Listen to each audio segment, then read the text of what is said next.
this video, I'm going to go over my latest creation, the Mark 85 Infinity Gauntlet last scenes of Endgame suit. Uh, so jump right into it. This suit was built as the same of any of my creations. EVA foam armor. It's got 6mm, 4mm, and 2mm foam to make up its construction. I know a lot of people, a lot of viewers here constantly want me to show how I make these videos. I will be doing that in 2020. Look for that. I'm going to do a series on the Mark 7 from the first Avengers movie. I'm going to start that one and film the whole process, start to finish. But to jump back into this one, again, it's the same process, gluing all the pieces together and everything like that, as you would any epicure file and whatnot. But from the get-go, I knew I was going to heavily destroy this one and paint it the way that I have. And I used a lot of examples like the Hot Toys figures and a lot of still shots and stuff to pinpoint where I wanted to have the damage. Now, the paint, you can tell right off the bat from watching this, it's a lot more destroyed than it was in the film. I went pretty heavy with the burnt paint and the charred silvers and everything like that. I used like, I think 5 or 6 different metal colors and I think 3 blacks. One of them was even a walnut brown to make it look as dirty and destroyed as I did. The really heavily damaged spots, like up here on the shoulder, down on the leg, I don't think you can see that. Those sections, what I did there is that it's actually carved all the way into the material, so it would be the inside of the suit.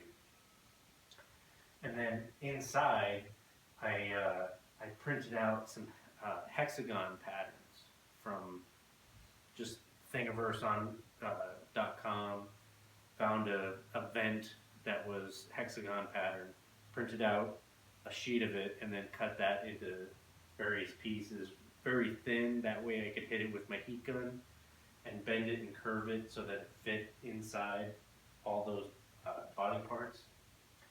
So I glued that on the inside. That gave it that like extra little nano robot things holding it together. Anywhere where it got destroyed right to the undersuit. So that is pretty much that. Now to the, sorry, I'm outside in the garage obviously, and there's a car driving by. That may happen a few more times. I apologize for that. But there's nothing I can do. Okay, so back to the suit. Now onto the lights.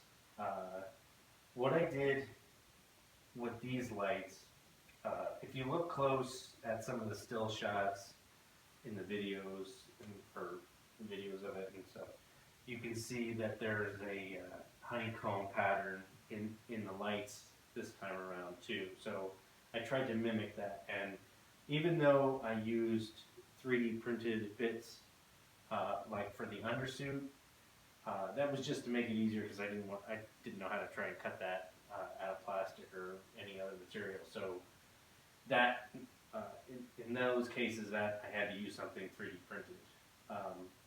In the case of the lights, what I did there is I took that same hexagon pattern but drawn out as an Illustrator file and printed that onto just standard printer paper with a light hint of blue behind it, and took that sheet of paper, sprayed glue, and then a piece of clear plastic styrene. I laid that on top of it, sandwiched them together, and then cut all my light lenses out of that. That gave it a easy honeycomb pattern, and it's a nice light diffuser. Now, excuse me, my nose is running a little bit. Now, when it comes to the lights, you may notice in the video that there's a big difference between the left side and the right side. The right side being heavily destroyed or worn out by having the Infinity Stones on it, I chose to use flickering LEDs on all the mini lights on the right-hand side of the suit, and standard always-on lights on the left-hand side. Now, in the movie, as the Infinity Gauntlet is like attached to him, it's destroying the suit. So those lights just flat out shut off. Once it breaks down that portion of the suit, that light turns off. So I was kind of, this is meant to be kind of like a transition. That kind of stuff is happening, and that's basically how I got those wired up. It's a really simple process. The LEDs have two ends, and it's just wired. They're wired up the same. They just flicker as opposed to being always on. Now the arc reactor, that also has a 3D printed outer case. I apologize for that. It sounds like someone's doing construction outside. I don't know if you can pick these things up, but I can hear them and they're kind of distracting. So I apologize for being outside this time around, but it's a lot easier to film in my little workshop here now. But back to this chest. The outer piece here, that's 3D printed.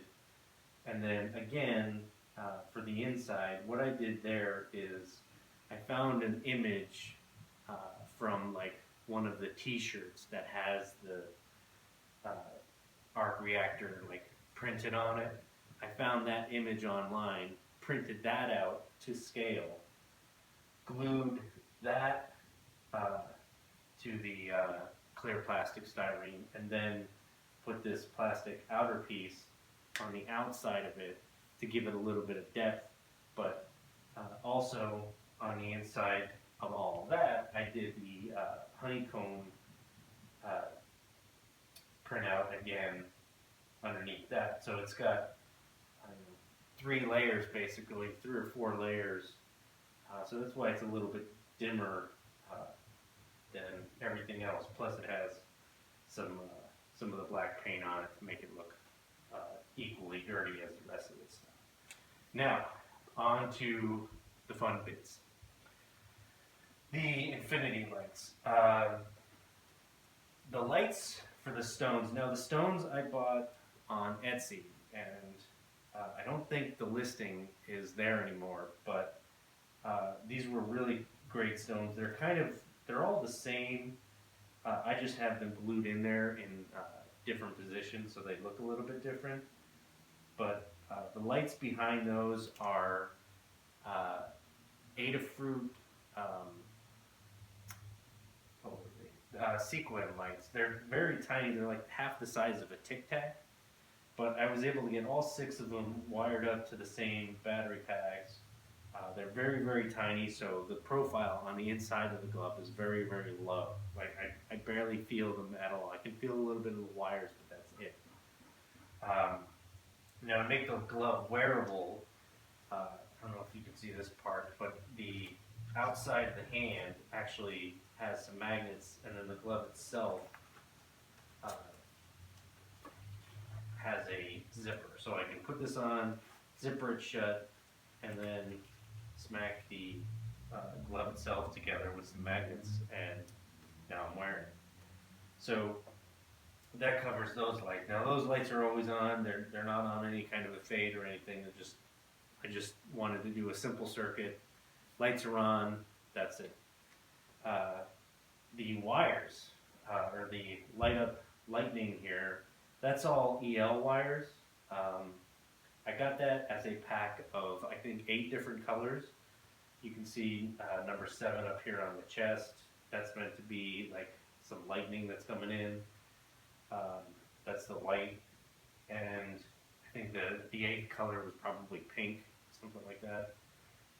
But these came as 9-foot sections, and each section or each color had its own battery pack. Now to power these, I actually have 3 battery packs. So with 7 lights, it's easy to keep these powered and on for a good amount of time because they're cut down to like probably just over 2 foot pieces.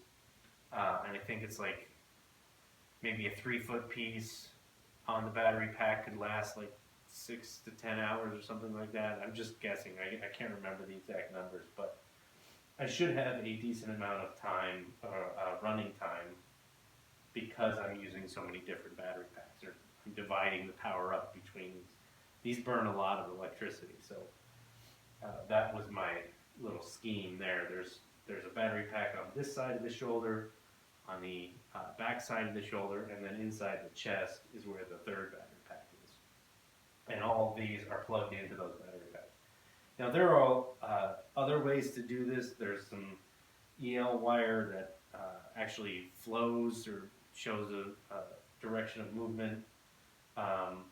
In order to do that on this, I would have had to have the battery packs up here, run plain wire down to the wrist, and then the EL wire back up so that the flow was moving in the same direction. I kind of wanted just simple out of the box. You can order this pack, the 8-pack, on Amazon, trim them all to size, plug them in, put batteries on, and they work. That's it. It's a very simple setup. I didn't want to have to do a whole lot to change it around, code things. All I didn't want to have to do all that. Out of the box, you can do this stuff. Right from the package. So that's why I kind of wanted to showcase that a little bit. But yeah, back to the damage to finish this video off, because this is just kind of like a showcase of here's what I did. But the damage, basically what I did there is I just took my Dremel tool with a sanding bit and just let it go to town. I just zing, zing, zing, zing, zing. There were big spots here, the shoulder, up here on the bicep, and then down on the leg, where I knew heavy damage was based on the reference pics, but I went a few stages further and just added a whole bunch of damage to it, front and back. Yeah, I mean, like I said, I just let the Dremel tool go to town with sanding the foam and just cutting into it and doing all kinds of haphazard damage to it.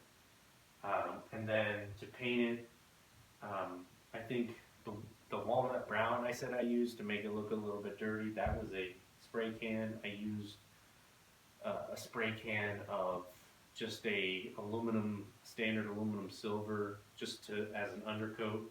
Like after I painted the whole suit, I just did some big spurts, and then with the brown, and then the black, and then a lot of this silver that's on top of everything that you're seeing here, there's like a gunmetal, a steel, and another one I think that I can't remember the name of. It might be there might be some chrome in there. I think that's chrome. There's some chrome there, and those paints are airbrush paints. Another big variety pack I ordered off of Amazon for my airbrush, and just went to town.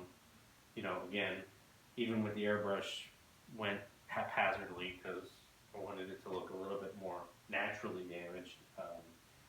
But again, I went, I don't want to say overboard, but a step beyond the damage that was actually done to the suit. But yeah, that pretty much covers that. Again, the construction of the suit, which I'm not going over, is the same with all my other suits. I generally didn't, I don't think I changed too much. The only thing I think I did differently was on the chest here. Normally I'll do an opening on either side underneath the arms. On this suit I only did an opening on this side, and that worked out just fine. Normally I like to have both of them open so I can just flip it on, Velcro them shut, and that's it. But this one's kind of like a whole slip-on thing from that side of the body. And that's pretty much it. The legs, The shins, which I don't think you can see, those just kind of slip on and hold themselves into place. The shins, um, what I've done in the past, I think this might be the other difference here is what I've done in the past is had elastic bands with buckles come down from the waist and they buckle in. In this case, I didn't do that. I wore some like well-fitted pants, added some Velcro to those, and then on the inside of these thighs, there's some Velcro that holds those on into place. Everything else is just kind of tension fit. It just kind of slides on, and that's where it sits. So I've gotten really good at figuring out what size fits my body. So this is so accurate or so well fitted that I really don't need extra straps or buckles or Velcro and stuff to hold things in place. Once it's all on, it just stays on. So that's pretty much how that one goes.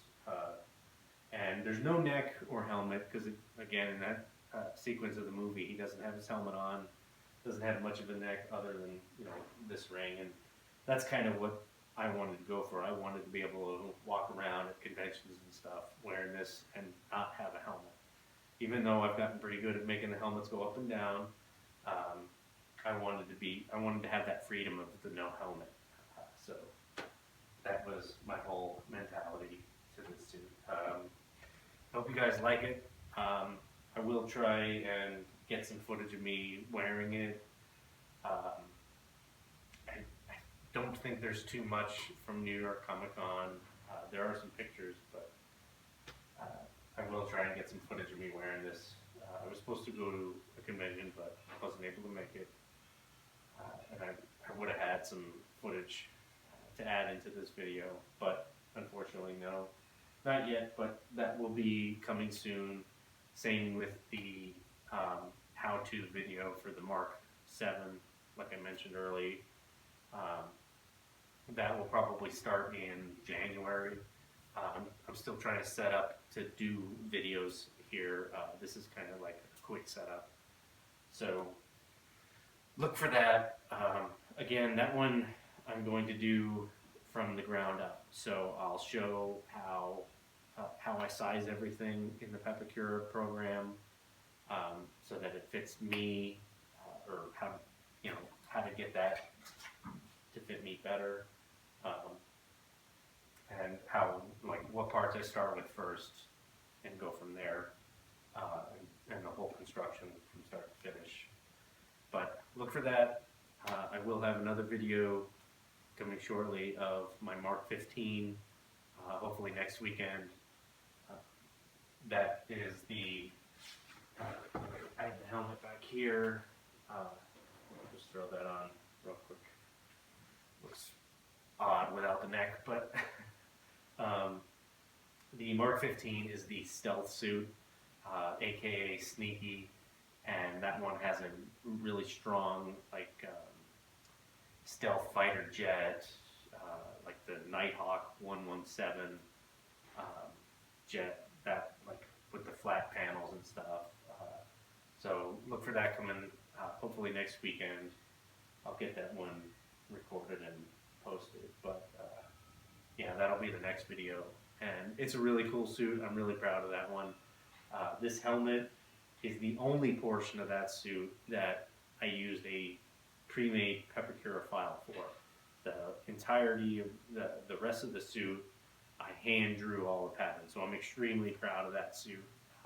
I made that suit literally just for me.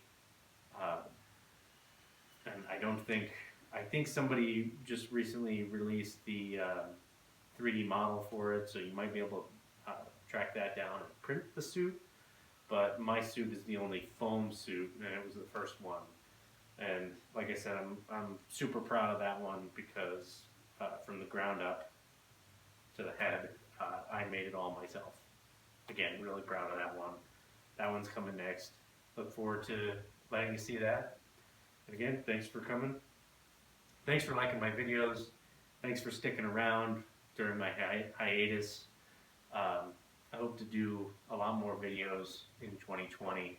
2019, 2018, they were really poor with my video production, but I think I'm gonna have quite a few more for you coming soon. So thanks for sticking with the channel, and welcome